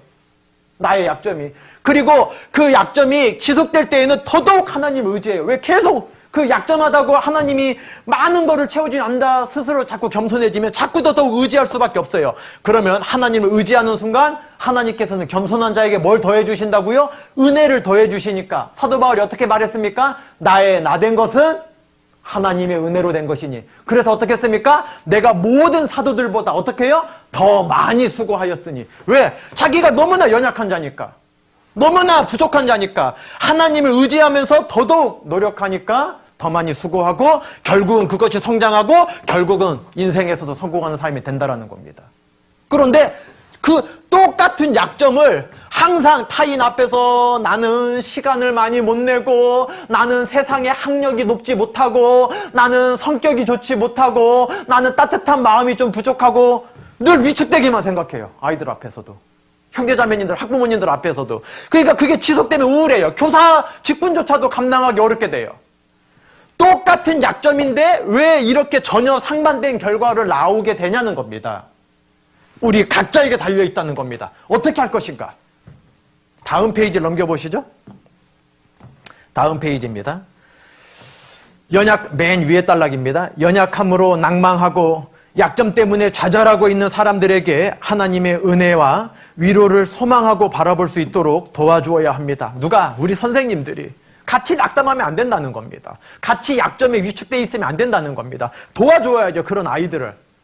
특히 5세, 6세, 7세 아이들은 예민할 나이대니까 자꾸 도와줘야 돼요. 다른 아이들 막 종이 접기 잘할 때 못할 때 선생님이 너 왜 이것도 못 접니? 이러면 절대 안 됩니다. 같은 말이어도. 도우면서 아이가 손을 대게 자꾸 노력해주고 말로 그러니까 접었을 때 반듯하게 잘 젓는구나 언어로 자꾸 칭찬해주면 아이들이 더 분발하게 되어 있다라는 겁니다. 세 번째 줄입니다. 모든 인생은 육체의 환경이 개선됨으로 주님의 은혜가 임하는 것이 아니라 주어진 환경에 낭망이나 좌절하지 않고 어떠한 환경이든지 믿음으로 뛰어넘을 수 있는 삶이 주님의 은혜임을 깨달아야 됩니다. 밑에 고린도전서 9장 16절 17절입니다. 내가 복음을 전할지라도 자랑할 것이 없음은 내가 부득불할 일임이라. 만일 복음을 전하지 아니하면 내게 화가 있을 것이미로라. 내가 내 임의로 이것을 행하면 상을 얻으려니와 임의로 아니한다 할지라도 나는 직분을 맡았노라. 밑에 단락입니다. 교사들은 말로만 은혜를 전하는 것이 아니라 주님께서 허락하신 모든 삶으로 은혜를 전해야 합니다. 임의로 행한다고 하는 것은 일반적으로 사람들이 알고 있는 것처럼 마음대로라는 뜻이 아닙니다. 임의로 하면 마음대로라는 뜻으로 보통 사람들이 알고 있지 않습니까? 그런 뜻이 아니라는 거죠. 두 번째 줄 뒷부분입니다. 기꺼운 마음으로라는 뜻입니다. 이 고린도전서 9장에 있는 내가 임의로 이것을 행하면 상을 받으려니와 내가 마음대로 행할 때 상 받는다 이 뜻이 아니라 기꺼운 마음, 자원하는 마음, 마땅히 해야 되는 마음, 그게 임의로 행한다는 뜻이라는 겁니다. 기꺼운 마음으로라는 뜻입니다. 마지못해 전하는 것이 아니라 자원하는 마음으로 행할 때 상을 얻을 수 있습니다. 기꺼운 마음, 자원하는 마음은 어디에서 오겠습니까? 누구보다 더 수고하고자 하는 마음은 어디에서 오겠습니까? 오직 은혜입니다. 오직 은혜. 직분으로 마지못해 하는 것보다 먼저 받은 은혜를 생각함으로 자원하는 마음으로 모든 것을 감사함으로 할 때 주님의 상을 넘치게 받게 될 것입니다. 반가로 2번입니다. 믿음. 뭐가 두 번째입니까? 본이 되기 위해서 필요한 것 두 번째가 믿음이라는 겁니다. 히브리서 11장 1, 2절 말씀 책자 보시겠습니다. 믿음은 바라는 것들의 실상이요 보지 못하는 것들의 증거니 선진들이 이로써 증거를 얻었느니라. 세상의 교훈으로 가르치는 것이 아니라 하나님의 약속, 은혜를 가르치기 위해서는 반드시 믿음이 필요합니다. 믿음대로 산다는 것은 결코 쉬운 일이 아니라는 걸 아실 겁니다. 왜냐하면 보이지 않는 것을 보이는 것처럼 바라고 기다려야 하기 때문입니다. 믿음이란 현재 눈에 보이지는 않을지라도 바라고 소망하는 것을 눈에 보이는 것처럼 확신하는 것입니다. 보지 못하는 것을 눈앞에 생생히 보고 있는 것처럼 증거할 수 있는 것이 믿음입니다. 로마서 4장 17절에서 22절입니다. 기록된 바 내가 너를 많은 민족의 조상으로 세웠다 하신가 같으니 그의 믿음 바 하나님은 죽은 자를 살리시며 없는 것을 있는 것 같이 부르시는 이시니라. 아브라함이 바랄 수 없는 중에 바라고 믿었으니 이는 내 후손이 이같으리라 하신 말씀대로 많은 민족의 조상이 되게 하려 하심을 인함이라. 그가 백세나 되어 자기 몸에 죽은 것 같음과 사라의 태에 죽은 것 같음을 알고도 믿음이 약하여지지 아니하고 믿음이 없어 하나님의 약속을 의심치 않고 믿음이 견고하여져서 하나님께 영광을 돌리며 약속하신 그것을 또한 능히 이루실 줄을 확신하였으니 그러므로 이것을 저에게 의로 여기셨느니라. 약속을 기다리지 못하고 의심하는 이유는 믿음이 없기 때문입니다. 왜 자꾸 자기가 기도했는데 의심하냐면 믿음이 부족해서예요. 어찌하여 의심하였느냐? 믿음이 연약한 자여. 나무라셨지 않습니까? 맨 아래 단락입니다. 아브라함은 이성적 판단 논리로는 불가능하다는 것을 알고 있었습니다. 자기 몸에 죽은 것 같은 거, 자기가 더 이상 아들을 낳을 수 없어요. 그리고 자기 사랑하는 아내 사라도 이제 더 이상 경수가 끊겨서 아이를 낳을 수 없습니다. 태가 다쳤습니다. 태가 죽은 거를 알고 있었습니다. 알고. 자기도 아이를 낳을 수 없고 자기 아내도 아이를 낳을 수 없다. 의학적으로, 생리학적으로. 낳을 수 없는 걸 알았지만은 의심하지 않았다는 겁니다. 믿음이 약해져서 의심하지 않았습니다. 그 페이지 맨 아랫줄에서 아래에서 세 번째 줄 중반 부분입니다. 믿음이 없으면 약속을 의심하게 되지만 약속하신 것을 반드시 이루실 줄을 견고하게 믿는 것이 바로 믿음입니다. 보이지 않는 것을 보는 것처럼 바라는 것들을, 소망하는 것들을 이미 주어진 것으로 여기는 것이 믿음입니다. 다음 페이지입니다. 확신이란 어떠한 환경에도 흔들리지 않는 믿음을 말하고 그것을 의로 여기셨습니다. 사도 바울은 믿음의 조상인 아브라함의 삶의 자세를 통하여 우리가 본받아야 할 것이 무엇인지 교훈해주고 있습니다. 믿음은 이성적으로 알고 있는 것, 합리적으로 알고 있는 것을 뛰어넘게 해줍니다. 세상의 모든 이론을 파하고 모든 환경을 견디며 이길 수 있는 힘이 무엇입니까? 바로 우리의 믿음입니다. 히브리서 13장 7절 말씀입니다. 책자에 있죠. 하나님의 말씀을 너희에게 이루고 너희를 인도하는 자들을 생각하며 저희 행실의 종말을 주의하여 보고 저희 믿음을 본받으라. 그러므로 믿음으로 산다는 것은 보이지 않는 하나님의 약속을 붙잡고 살아가는 것입니다. 믿음이 중요하다는 것은 누구나 알고 있지만 믿음 생활은 쉽지가 않습니다. 많은 가르침을 기억하기는 어렵지만 교사들을 보면서 어떻게 믿음으로 반응하고 믿음으로 걷고 있는지를 직접 보고 듣게 된다면 바른 믿음 생활을 하는데 엄청난 도움이 될 것입니다. 우리 아이들에게요. 마태복음 9장 1절에서 8절까지입니다. 예수께서 배에 오르사 건너가 본 동네에 이르시니 침상에 누운 중풍병자를 사람들이 데리고 오거늘 예수께서 저희의 믿음을 보시고 중풍병자에게 이르시되 소자야 안심하라 내 죄사함을 받았느니라. 어떤 서기관들이 속으로 이르되 이 사람이 참남하도다. 예수께서 그 생각을 아시고 가라사대 너희가 어찌하여 마음에 악한 생각을 하느냐. 내 죄사함을 받았느니라 하는 말과 일어나 걸어가라 하는 말이 어느 것이 쉽겠느냐. 그러나 인자가 세상에서 죄를 사하는 권세가 있는 줄을 너희로 알게 하려 하노라 하시고 중풍병자에게 말씀하시되 일어나 내 침상을 가지고 집으로 가라 하시니 그가 일어나 집으로 돌아가거늘 무리가 보고 두려워하며 이런 권세를 사람에게 주신 하나님께 영광을 돌리니라. 주님께서 주목하시는 것이 무엇입니까? 주님은 저희의 믿음을 보셨습니다. 2절 중반부에 보시면 예수께서 저희의 믿음을 보시고 중풍병자에게 이르시되 그 중풍병자를 데리고 온 그 저희들의 그 친구들의 믿음을 보셨다는 겁니다. 주님은 저희의 믿음을 보셨습니다. 저희의 믿음은 중풍병자를 데려온 사람들의 믿음입니다. 다른 사람들의 눈치를 보지 않았습니다. 눈치 보지 않는 마음이 오로지 자기 친구, 데리고 온 그 친구 고쳐야 한다는 생각과 예수님께 인도하면 고칠 수 있다는 확신을 가졌습니다. 사람이 많아 예수님에게 접근할 수 없었을 때에 포기하지 않는 믿음이 있었습니다. 주님께서 볼 수 있는 곳까지 데려다 놓으면 고치는 것은 주님께서 하신다는 확신이 있어야 합니다.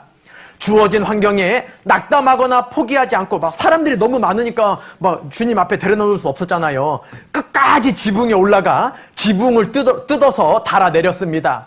주님을 만나면 고칠 수 있다는 믿음을 끝까지 증명한 것입니다. 자기의 믿음을 증명한 거죠.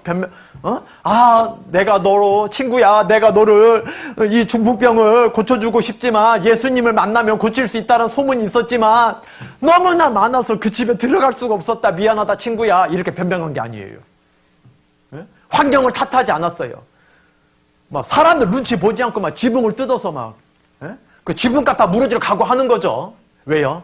그 사랑하는 친구를 너무나 사랑하는 마음이 있었을 겁니다. 그 믿음을 보시고 주님이 중풍병자를 고쳐주신 겁니다. 저희의 믿음을 보시고 그러셨지 않습니까? 저희의 믿음을 보시고 우리 아이들이 나중에 교회를 사랑하고 구원을 받고 하나님의 손에 붙잡힌 주님의 일꾼이 되는 그 전에 우리 5세, 6세, 7세 아이들이 장성하기 전에 하나님께서 뭘 보십니까? 우리 교사들의 믿음을 보십니다. 우리 교사들의 믿음. 맨 아래 단락입니다. 방가로 3번. 동역자의 중요성, 본이 되기 위해 필요한 세 번째 동역자가 아주 중요하다는 겁니다. 다음 페이지입니다. 세 번째 단락 전도서 4장 9절 10절입니다. 두 사람이 한 사람보다 나음은 저희가 수고함으로 좋은 상을 얻을 것임이라. 혹시 저희가 넘어지면 하나가 그 동물을 붙들어 일으키려니와 홀로 있어 넘어지고 붙들어 일으킬 자가 없는 자에게는 화가 있으리라. 우리 개개인의 연약함을 동역자로 말미암아 붙들 수 있기 때문입니다. 동역자들과 함께 있으면 유혹을 능히 이겨낼 수 있는 상황도 혼자 있으면 넘어질 수도 있기 때문입니다. 신앙생활 가운데 동역자는 너무나 중요합니다. 말씀에 저희가 수고함으로 좋은 상을 얻을 것임이라 라고 말씀하신 건 연합을 통해서 하나님의 선하신 역사를 하나님의 선하신 역사를 이룰 수 있기 때문입니다. 여러분 지금 겨울인데 요즘 눈이 최근에 많이 내렸죠. 이제 이게 실제 여러분이 보시는 이 교사 수련회 2월 28일, 3월 1일은 날씨가 어떨지 모르는데 지금 뭐 2월 아직 초거든요. 이 녹화할 때에는. 그런데 눈이 어저께도 왔는데 빙판길을 걸어가다 보면 혼자 가면은 미끄러울 때 바닥이 얼어 있을 때 넘어지기 쉽지 않습니까? 그런데 만약에 교사 선생님들 5명이 이렇게 우리 선생님 손잡고 가고 있는 거예요. 교회를. 뭐 다른 차들이나 다른 보행하는 사람들 방해 안 된다고 가정하고요. 5명이 손잡고 가면 한 명이 딱 미끄러지잖아요. 안 넘어집니다. 미끄러져도 왜? 양옆에 있는 사람들이 그 손을 붙잡고 있기 때문에 미끄러졌지만 딱 이렇게 세워요. 이렇게 그러면 넘어지면 딱 이렇게 세웁니다. 동역자가 아주 중요하다는 걸 잊으시면 안 되겠습니다. 맨 아래에서 세 번째 줄 로마서 12장 15절입니다. 즐거워하는 자들로 함께 즐거워하고 우는 자들로 함께 울라. 형식적인 위로는 낙심에 빠진 영혼에게 힘을 줄 수 없습니다.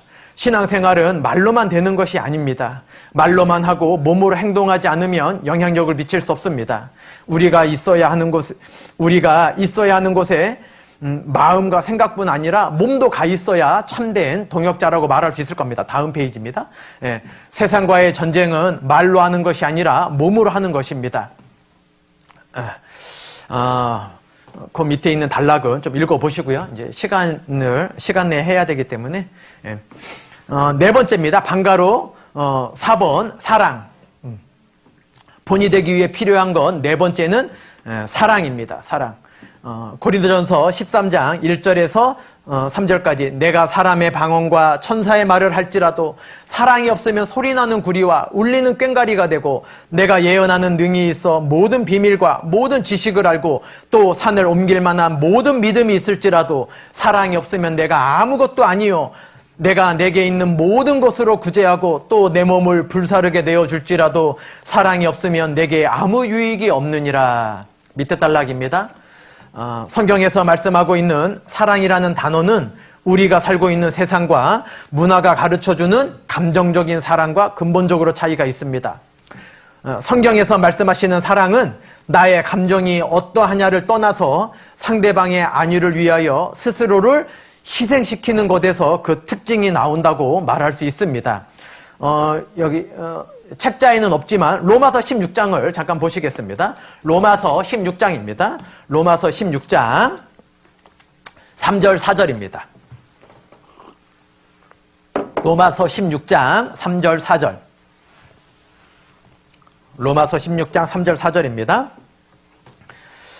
너희가 그리스도 예수 안에서 나의 동역자들인 브리스가와 아굴라에게 문안하라. 저희는 내 목숨을 위하여 자기의 목이라도 내어 놓았나니 나뿐 아니라 이방인의 모든 교회도 저희에게 감사하느니라.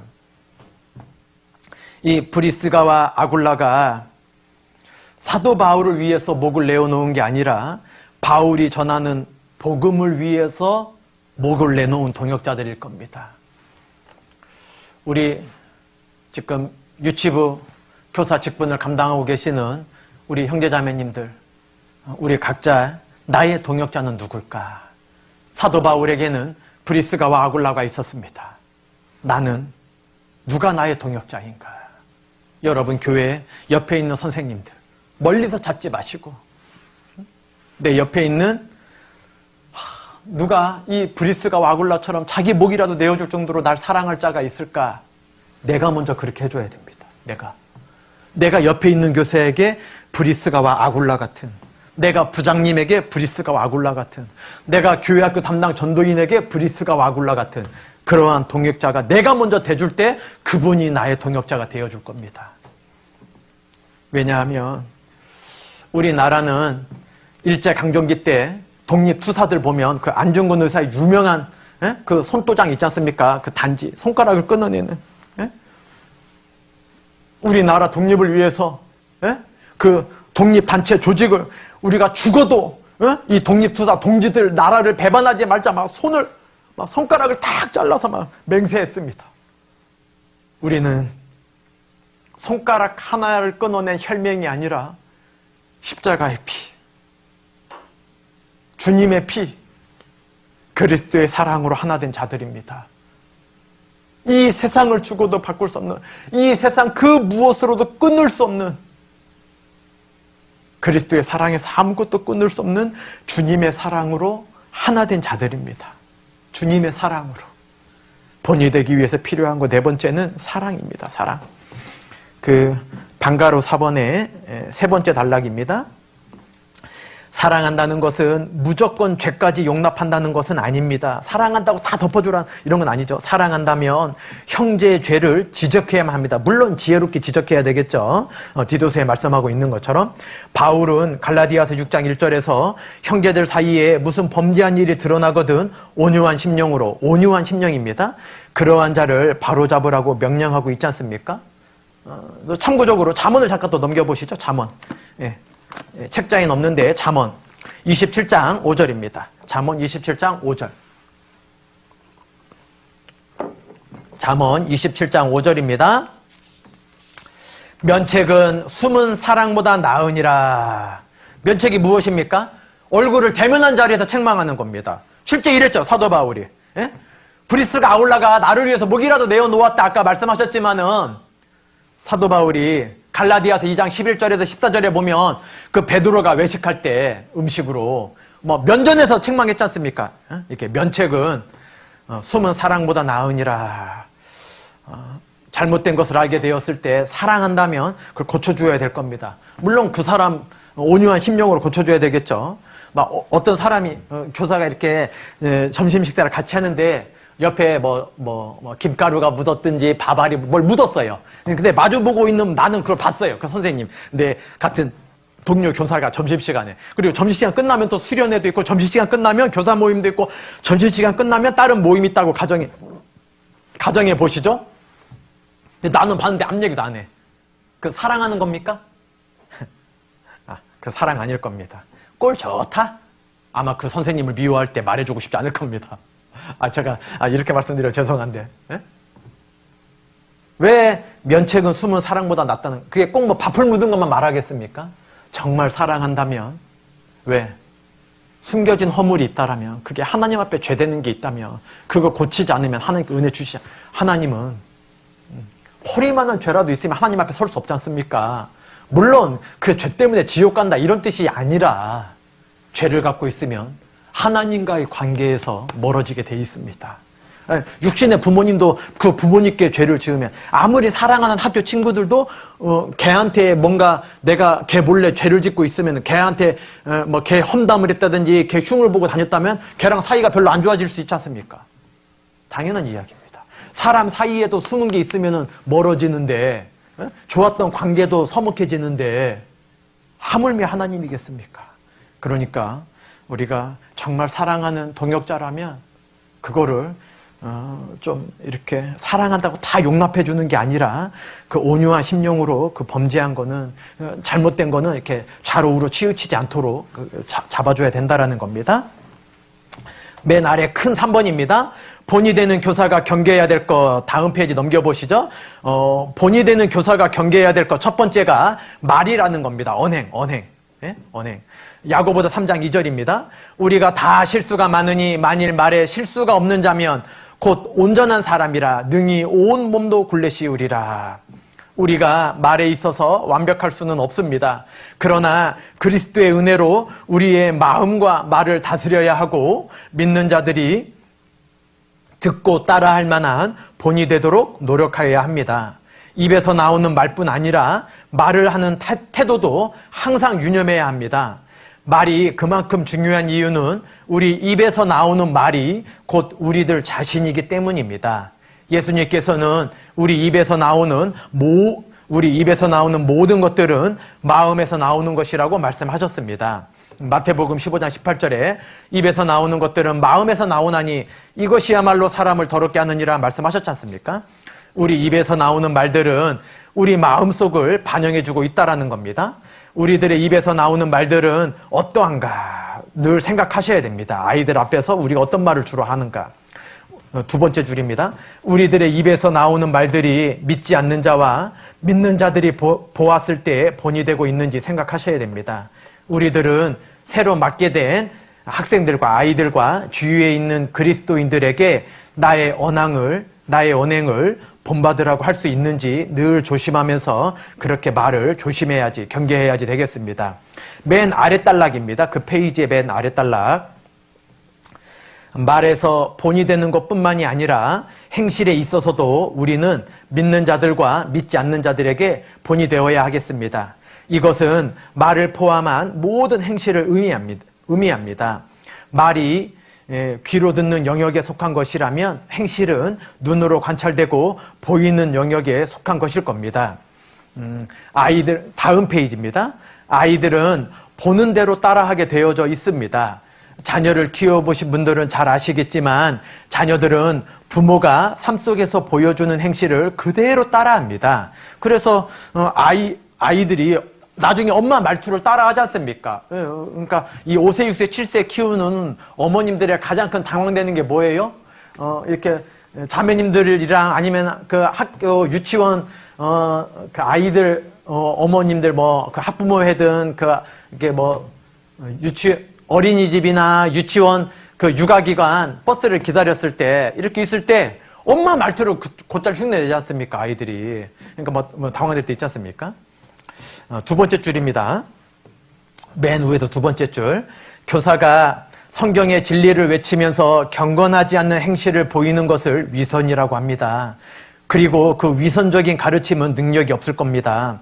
그와 반면에 성경의 진리가 올바른 삶과 행실로 뒷받침이 될 때, 증명될 때 교사가 하는 말에 강력한 능력을 가져다 줄 겁니다. 우리 이 유치부 시절에, 이 유년기 시절에 듣게 되는 모든 언어가 그 아이들의 성격을 형성하게 된다는 것을 잊지 마셔야 됩니다. 우리 선생님들은. 방가루 2번입니다. 땅의 일을 생각한다 그랬는데 본이 되는 교사가 경계해야 될 것 두 번째입니다. 우리 본이 되는 교사가 되기 위해서 경계해야 될 것 두 번째는 땅의 일을 생각하는 겁니다. 빌립보서 3장 18절 19절 말씀. 내가 여러 번 너희에게 말하였거니와 이제도 눈물을 흘리며 말하노니 여러 사람들이 그리스도 십자가의 원수로 행하느니라. 저희의 마침은 멸망이요 저희의 신은 배요 그 영광은 저희의 부끄러움에 있고 땅의 일을 생각하는 자라. 성경 많은 곳에서 왜 그렇게 생각에 대한 말씀이 많이 있을까요? 생각한 후에 결정을 내리기 때문입니다. 우리는 이 세상에 살면서 무엇을 생각하고 어떤 결정을 내리며 살아가야 하겠습니까? 우리가 온전한 생각과 결정을 내린다면 주님께서도 우리를 온전하게 보호해 주실 게 틀림없을 겁니다. 시편 40편 5절에 여호와 나의 하나님이여 주의 행하신 기적이 많고 우리를 행하신 주의 생각도 많도소이다. 내가 들어 말하고자 하나 주의 앞에 베풀 수도 없고 그 수를 셀 수도 없나이다. 우리의 살아온 삶을 뒤돌아보면 우리가 무엇이라고 우리를 알아주시고 인생이 무엇이라고 생각해 주십니까? 강도보다 나은 삶이 어디에 있겠습니까? 그 한편 강도보다 이 황량한 광야 같은 세상 가운데서 우리를 건져주시고 생각하신 분이 누구이십니까? 하나님이시지 않습니까? 예, 이 놀라운 은혜를 생각함으로 마땅히 위의 것을 생각하며 살아야 하는데 육신이 연약하다는 핑계로 계속해서 땅의 일을 생각하는 것은 합당치 않다라는 겁니다.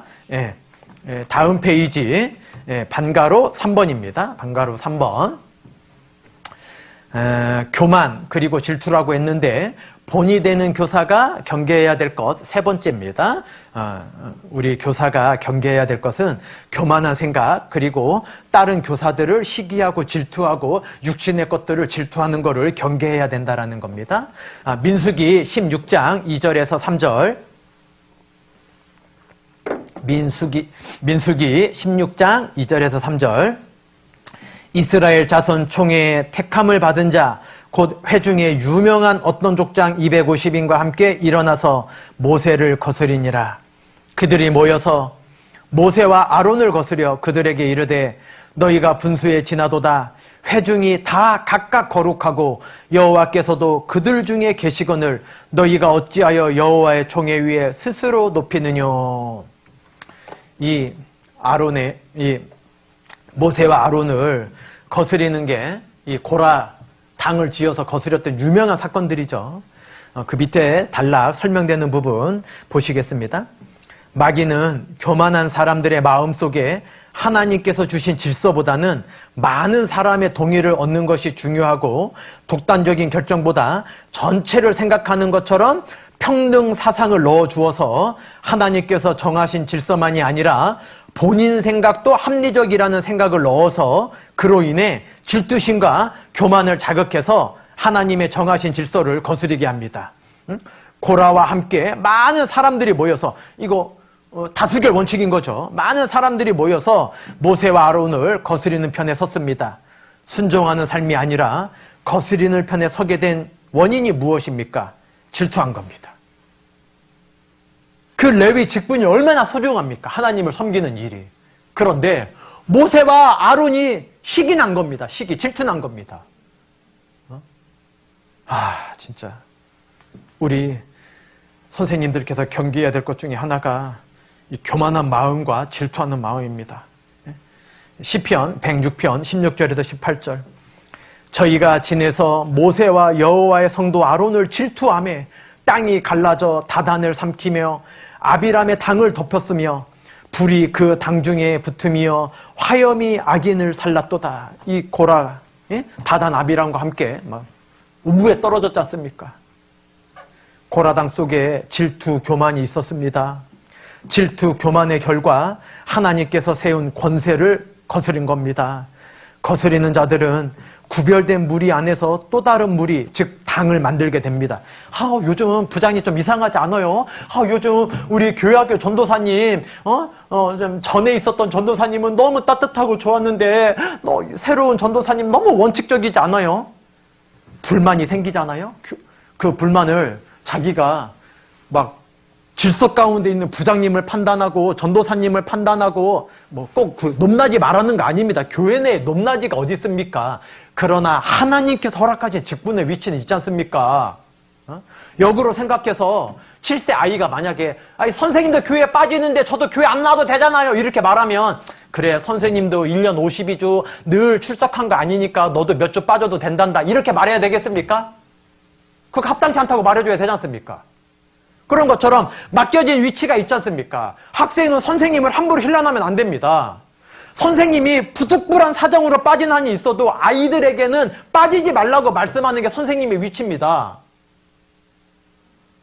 이 고라가, 이 아비람이, 이 다단이 어디 감히 모세를 판단합니까? 그리고 아론과 미리암이 문둥병 걸린 사건을 잘 알고 계실 겁니다. 모세가 그 구스 여인을 아내로 취하면 안 되죠. 이성적이고 합리적인 걸로는 아마 미리암이 누이니까 사랑으로 말했을지 모르겠습니다. 그러나 위치가 잘못됐어요. 하나님이 뭐라고 말씀해 주셨습니까? 당장에 설명해 주셨습니까? 미리암이 문둥병 걸린 이유를. 모세는 내가 판단하려니와. 모세는 하나님이 판단하는 겁니다. 미리암이 모세를 판단하면 안 됩니다. 그러니까 부장님은 모세 위치다. 교회학교 전도인은 우리 교회 전도인은 모세다. 이렇게 말하려는 게 아닙니다. 하나님이 다 알고 계십니다. 하나님이 판단할 게 있는데 자기가 위치를 벗어나면 안 된다는 겁니다. 교만하다는 겁니다. 교만하면 하나님 은혜 주시지 않습니다. 보시죠. 그 페이지 아래에서 유다서를 보겠습니다. 1장 19절입니다. 이 사람들은 당을 짓는 자며 육에 속한 자며 성령은 없는 자니라. 주님의 사랑으로 그걸 판단하고 권면했던 게 아니라, 아까 사랑하면 권면도 해야 된다고 했지 않습니까? 면책은. 그런데 이건 주님의 사랑이 하나도 없는 거예요. 오직 육에 속해서 교만과 질투만 있었던 겁니다. 맨 마지막 단락 설명되는 부분입니다. 교회 내 모임은 오직 하나님의 영광만을 위한 것이어야 합니다. 세상의 목적을 가지고 모임을 만들면 암세포처럼 처음에는 모르지만 나중에는 정상적인 세포들까지 죽이게 됩니다. 다단계 판매 등 교회 내 형제 자매님들을 세상의 목적으로 조직화해서는 절대 안 됩니다. 당장은 헤아리기 어려운 일이 있을지라도 교회의 질서에 순종하면서 주님의 뜻을 기다리는 삶을 살아야 하는데, 교만과 질투로 말미암아 순종하기보다는 마음으로부터 거스리는 자들의 결과는 하나님 무리에서 분리되어지는 것입니다. 그래서 절대 안 된다는 거죠. 다음 페이지입니다. 잠언 18장 1절. 무리에게서 스스로 나뉘는 자는 자기의 소욕을 따르는 자라. 온갖 참 지혜를 배척하는지라. 고라당 속에 질투, 교만이 자리 잡고 있었음을 잊지 말아야 합니다. 고린도후서 6장 14절에서 16절 말씀에 너희는 믿지 않는 자와 멍에를 같이 하지 말라. 의와 불법이 어찌 함께하며 빛과 어두움이 어찌 사귀며 그리스도와 벨리알이 어찌 조화되며 믿는 자와 믿지 않는 자가 어찌 상관하며 하나님의 성전과 우상이 어찌 일치가 되리요. 우리는 살아계신 하나님의 성전이라고 말씀하고 계시지 않습니까?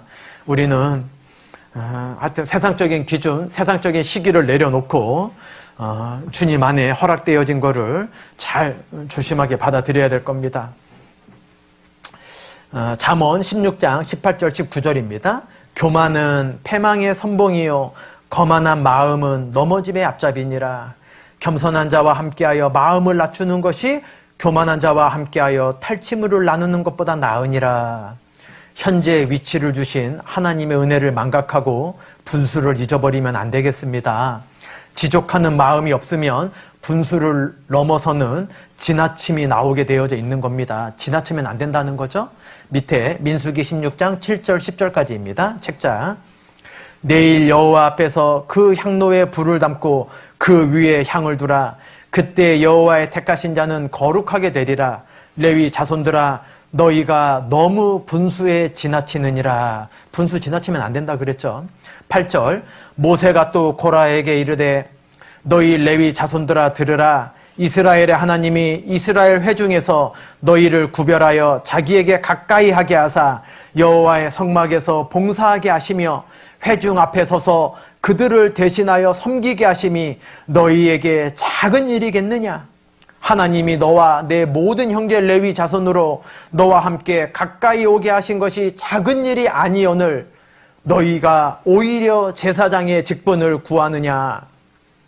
하나님을 먼저 생각지 않고 사람의 생각으로 판단할 때 마음속에 교만과 질투가 생겨난 겁니다. 우리의 은혜가 어디에서 왔는지 한시라도 잊어서는 안 됩니다. 교사 직분을 처음 받았을 때를 잊지 말고 항상 겸손하게 순종하는 본을 보여야 합니다. 선생님 호칭이 반복되고 습관화되다 보면 자기도 모르게 교만이 찾아온 겁니다. 항상 선생님 소리 들으니까요. 타인과 비교하여 인정받지 못하면 질투의 올무에 걸릴 수 있습니다. 교만과 질투는 늘 우리를 실족케 한다는 걸 잊지 마시기 바랍니다. 로마서 13장 1절 2절 책자에 인용된 말씀 보시겠습니다. 로마서 13장 1절. 각 사람은 위에 있는 권세들에게 굴복하라. 권세는 하나님께로 나지 않음이 없나니 모든 권세는 다 하나님의 정하신 바라. 그러므로 권세를 거스리는 자는 하나님의 명을 거스름이니 거스리는 자들은 심판을 자취하리라. 모든 질서, 권세를 주시는 분이 누구이십니까? 오직 하나님뿐임을 잊지 말아야 합니다. 질서, 권세를 주시고 이를 행하시는데 순종하지 않고 거스리면 결국 심판을 자취하게 됩니다. 하나님의 영광을 위해 살기 위해서는 자기 유익을 버려야 비로소 가능해지게 되어져 있습니다. 맨 아랫 단락 고린도전서 10장 31절에서 33절입니다. 그런즉 너희가 먹든지 마시든지 무엇을 하든지 다 하나님의 영광을 위하여 하라. 유대인에게나 헬라인에게나 하나님의 교회에나 거치는 자가 되지 말고 나와 같이 모든 일에 모든 사람을 기쁘게 하여 나의 유익을 구치 아니하고 많은 사람의 유익을 구하여 저희로 구원을 얻게 하라. 다음 페이지입니다. 우리의 행하는 모든 목적이 하나님의 영광을 위하고 대면하게 될 많은 사람의 영혼을 위한 것이어야 합니다. 나의 유익이 아닌 많은 사람의 유익을 위하여 모든 일에 모든 사람을 기쁘게 하는 삶을 살아야 합니다. 그럴 때 저희가 구원을 얻게 된다고 말씀하고 계시지 않습니까? 말씀을 통해 변화된 삶을 말씀을 통해 변화된 삶을 사람들만이 그리스도의 종이라 할 수 있을 것입니다. 그리스도를 통해 하나님의 영광을 볼 수 있고 하나님의 영광을 보는 자는 자기 영광을 구하지 않고 하나님의 영광만 구하는 삶을 살 수 있게 될 것입니다. 방가로 4번입니다. 정욕. 본이 되는 교사가 경계해야 될 것 네 번째, 정욕이라는 겁니다. 디모데후서 2장 20절에서 22절입니다. 큰 집에는 금과 은의 그릇이 있을 뿐 아니요 나무와 질그릇도 있어 귀 쓰는 것도 있고 천이 쓰는 것도 있나니 그러므로 누구든지 이런 것에서 자기를 깨끗하게 하면 귀 쓰는 그릇이 되어 거룩하고 주인의 쓰심에 합당하며 모든 선한 일에 예비함이 되리라. 또한 내가 청년의 정욕을 피하고 주를 깨끗한 마음으로 부르는 자들과 함께 의와 믿음과 사랑과 화평을 조치라. 교회학교 선생님들은 깨끗한 삶으로 본이 되어야 합니다. 교사의 경우 우선적으로 육체의 정욕에서 깨끗해야 합니다. 그러나 성적으로도 정결할 뿐만이 아니라 마음의 동기와 생각들도 악의가 없이 깨끗해야 한다는 것을 의미합니다. 성적인 타락처럼 파괴적으로 사역과 가정을 우리 가정을 막 파괴해버리는 것은 없을 겁니다. 아무리 화목하고 사랑했던 그 가정도 만약에 성적인 죄가 들어오면 이렇게 막 파괴되겠죠. 그 설명 부분 세 번째 줄 맨 뒷부분입니다. 사단은 언제나 교사들을 무너뜨리려고 온갖 수단을 가리지 않고 교사들을 공격합니다. 좋은 일꾼은 바울이 명한 것처럼 주를 깨끗한 마음으로 부르는 자들과 함께 의와 믿음과 사랑과 화평을 좇아야 한다는 겁니다. 디모데전서 5장 2절입니다. 늙은 여자를 어미에게 하듯 하며 젊은 여자를 일절 깨끗함으로 자매에게 하듯 하라. 자기 자매에게 이상한 생각 갖는 사람 없지 않습니까? 예? 자기 누나, 자기 여동생에게 누가 이상한 생각을 갖습니까? 설명된 부분 보겠습니다. 교회 안에서 이성을 대할 때에는 우리 형제 선생님들 말씀드리는 겁니다. 우리 자매 선생님들 말씀드리는 겁니다. 전 연령대에 해당되긴 하지만 특별히 젊은 청년의 정욕을 피하라 말씀하셨으니까요. 아까 디모데후서 2장에 젊은 분들을 말씀드리는 겁니다. 읽겠습니다. 디모데전서 5장 2절 아래 설명되는 부분입니다. 교회 안에서 이성을 대할 때에는 온전히 깨끗함으로 자매에게 하듯 대해야 합니다. 올바른 정신을 가진 남자라면 자신의 친여동생을 성적인 대상으로 바라보지 않습니다. 그런 깨끗한 마음으로 여자들을, 특히 젊은 여자들을 대하라고 구체적으로 명령하고 있습니다. 깨끗함에서 본이 되는 것은 육체적인 면만이 아니라 정신적인 면에서도 본을 보여야 합니다. 예수님께서 말씀하신 것처럼 누구든지 음욕을 품고 여자를 보는 자마다 마음에 이미 간음죄를 짓는 것이기 때문입니다. 우리가 눈으로 보는 것, 생각으로도 깨끗함을 지키는 본이 되는 삶을 살아야 하겠습니다. 여럿이 아닌 단 둘이 상담실에서 상담을 하게 될 경우에는 반드시 문을 조금 열어놓고 상담을 해야 합니다. 우리 주인 선생님이나 부장님이나 어느 누구라도 이렇게 이성 간의 상담실에 있을 때 우리는 유치부니까 그런 저는 유치부라도 만약에 성이 다르다면, 예? 남자 선생님이 우리 여자 아이라면, 7세 여자 아이라면, 만약에 이렇게 단둘이 있게 될 경우에는 이렇게 폐쇄된 공간에 있으면은 올바르지 않다고 저는 생각합니다. 예. 하여튼 계속 읽겠습니다. 아래에서 세 번째 단락입니다. 여럿이 아닌 단둘이 상담실에서 상담을 하게 될 경우에는 반드시 문을 조금 열어놓고 상담을 해야 합니다. 또한 교회 외부에서 교사와 학생 단둘이 만나는 것은 합당치 않습니다.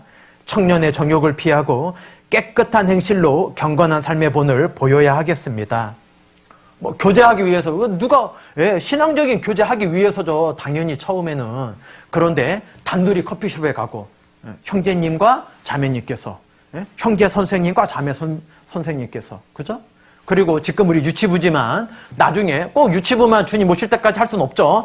모든 교회의 사정에 따라서 어떤 지역교회든지 간에 교회의 사정에 따라서 나중에 중고등부 갈 수도 있지 않습니까? 만약에 고등부 선생님, 만약에 중등부 선생님, 중학교 3학년 여학생을 남자 선생님이 잠깐 어디로 오라 그래서 상담실은 마땅히 문을 조금 열어놓고, 왜 누가 문틈으로 지켜보지 않습니다. 당연히 문 열어놓고 상담해야 됩니다. 활짝 열어놓으라는 게 아니라 이렇게 어느 정도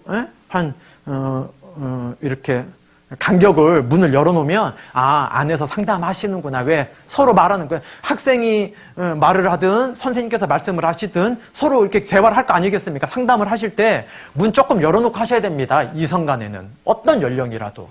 그리고 외부에서 선생님이 학생과 교제할 게 있다고, 아니면 학생 도우미나 아니면 우리 서울중앙교회 도우미로 이렇게 명칭을 많이 하는데 학생 임원, 중학생, 고등학생인 경우를 말씀드리는 겁니다. 유치부 분반교사 선생님들이긴 하지만 만약에 부서가 바뀌었을 때 절대 외부에서 단둘이 만나면 안 됩니다. 왜? 학생들에게는 모든 학년기를 떠나서 선생님에 대한 생각이 선생님들이 상상하는 것 이상으로 의지가 많이 됩니다. 그러니까 처음엔 아이들이 선생님을 전적으로 따르는 게 많이 있습니다. 우리가 육체의 정욕을 피하라 그랬습니다. 저는 목사님 그런 생각 해본 적도 없어요. 누구나 처음에 그런 생각 안 합니다. 그러나 마귀에게 틈을 주면 안 됩니다. 마귀가 틈 타고 다닌다고 했지 않습니까? 절대 이성 간에 우리가 일절 깨끗함을 해야 됩니다. 여럿이 여러 가지 모임을 위해서 만나는 건 어쩔 수 없습니다. 그건 좋을 때도 있습니다. 그냥 단둘이를 말하는 겁니다. 상황에. 맨 아래에서 두 번째 디모데전서 4장 7절 8절입니다. 망령되고 허탄한 신화를 버리고 오직 경건에 이르기를 연습하라. 육체의 연습은 약간의 유익이 있으나 경건은 범사에 유익하니 금생과 내생의 약속이 있느니라. 사도 바울은 이것이 자연스럽게 되는 것이 아니라 운동을 하는 사람이 자기의 몸을 쳐서 복종시키며 육체의 훈련을 하는 것과 같은 연습, 연단, 훈련을 필요로 한다고 말씀하고 계십니다. 즉 육상선수가 되기 위하여 음식도 가려서 먹고 근력 운동을 하고 고된 훈련을 거듭하여야만 육체적으로 탁월한 선수가 될 수 있듯이, 다음 페이지입니다. 모든 교회학교 교사들도 경건한 삶에 방해가 되는 것들을 경계하고 기도하는 삶이 필요합니다. 운동선수가 운동을 하는 것처럼 꾸준한 훈련 연습을 해야 된다는 겁니다. 왜 경건에 이르기를 연습하라 그랬습니까? 한 번 내가 깨끗하다고 안 된다는 겁니다. 운동선수가 한 번 그 점수 잘 나왔다고, 한 번 잘 달리게 되었다고, 한 번 스코어를 내게 되었다고 다시 안 합니까? 올림픽이 열릴 때까지 4년 내내 합니다. 매일 합니다. 매일. 우리가 상상하는 것 이상으로 훈련합니다. 그리고 4년만 합니까? 아닙니다. 그 선수로 발탁된 초등 시절이든 아니면 그 어린 시절부터 그 대회에 나갈 때까지 10수년을 합니다. 10수년을. 금메달을 따건 안 따건. 우리가 육신의 면류관을 위해서, 그 썩어질 면류관을 위해서도 그렇게 연습을 하는데 우리는 영원한 면류관을 위해서 당연히 연습해야 됩니다. 두 번째 단락입니다. 마지막 페이지입니다. 다 됐습니다. 경건의 본이 되기 위해서는 흐지부지해서는 절대 이루어지지 않습니다. 먹든지 마시든지 무엇을 하든지 경건의 표대를 향하여 끊임없는 헌신과 훈련을 통해서만 이루어지게 된다는 겁니다. 서툰 의사는 한 번에 한 사람밖에 못 해칩니다. 왜? 수술하다가 잘못했어요. 한 사람밖에 못 해쳐요. 그런데 서툰 교사는 가르치는 아이 전체를 해칠 수도 있습니다. 의사는요, 평생 공부합니다, 실제. 의사 쉬운 거 아닙니다. 항상 학회 가야죠, 세미나 가야죠. 그거 놀러 다니는 거 아닙니다. 여러분들 대학병원이나 큰 병원 의사일수록, 물론 동네에 있는 의원들 함부로 말하는 거 아닙니다. 의사 되기가 보통 어려운 게 아니지 않습니까? 되기만 어려운 게 아니라 그 의사고시 패스하는 것뿐만이 아니라 평생 공부합니다. 왜? 생명을 다루니까. 그런데 혹시 서툰 의사가 있다고 가정해 보시죠. 세상의 속된 표현으로 돌팔이 의사. 그 사람은 한 번 서툴 때, 한 번 실수할 때 한 명밖에 못 해쳐요. 그런데 교사는 한 명이 아니라, 자기 맡겨진 분반이 아니라 그 교사 직분을 행하는 내내 아이를 망칠 수도 있다는 걸 잊지 마시고 늘 연습하셔야 됩니다. 마지막 결론입니다. 큰 사본 결론. 야고보서 3장 1절.